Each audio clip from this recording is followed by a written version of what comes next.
Hi everyone, this is Ken Irby from University United Methodist Church in Baton Rouge with a few thoughts for midweek. You've caught me on a sad day, I have to confess. Yesterday, a friend and clergy colleague, Reverend Gene Reeves, died. Many University Church friends will remember Gene from the time when he shared his great gifts for ministry as our associate pastor some years back.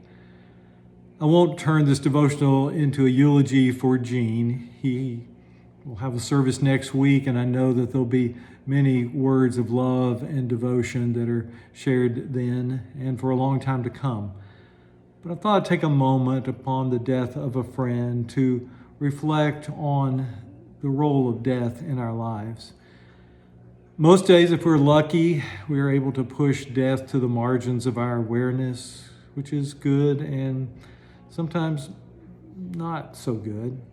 Too much obsession with death, ours or somebody else's, can leave us depressed and immobilized. It can suck the joy out of life. On the other hand, if we pretend that we've got all the time in the world, we will fritter away our lives, ignoring the preciousness of our days. Death can be our enemy, and it can also be our friend. John Wesley had a famous brother, not quite as famous as John, but Charles was a great poet and a great hymn writer. And Charles penned some verses reflecting on grief and loss in the human life, in the Christian experience. He said, "If death my friend and me divide, thou dost not, Lord, my sorrow chide, or frown my tears to see. Restrain from passionate excess, thou bidst me mourn in calm distress for them that rest in thee. I feel a strong immortal hope, which bears my mournful spirit up beneath the mountain load. Redeemed from death and grief and pain, I soon shall find my friend again within the arms of God. Pass a few fleeting moments more, and death the blessing shall restore which death has snatched away. For thou wilt my summons send, and give me back my parted friend in that eternal day."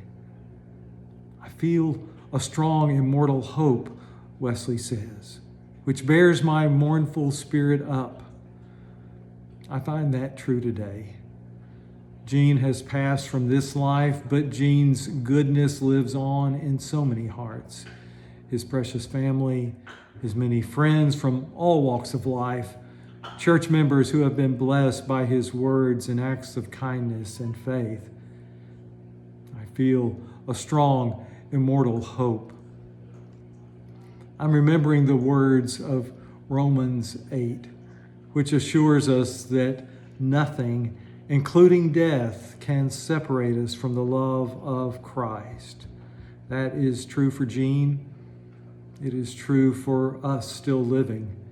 God's love stands rock firm in changing circumstances of life. I know what Gene Reeves would say today because I've heard him say it so many times. As he faced the realities of Lewy body dementia that were slowly doing its awful work on his brain, as we discussed how much longer he might be able to serve a church and when it might be time to retire.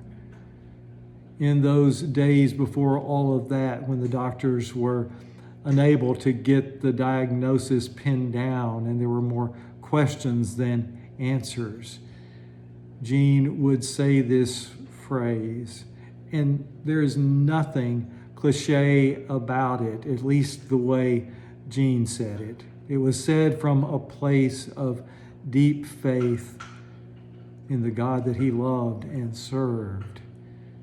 It's all good, Ken. It's all good. I pray for myself and for all who grieve today that we'll be able to hear that word, that we will embrace death as part of the goodness that God has for God's beloved children. It's all good. Dear God, help us to know that deep down in our souls. God's blessing to you today. Goodbye.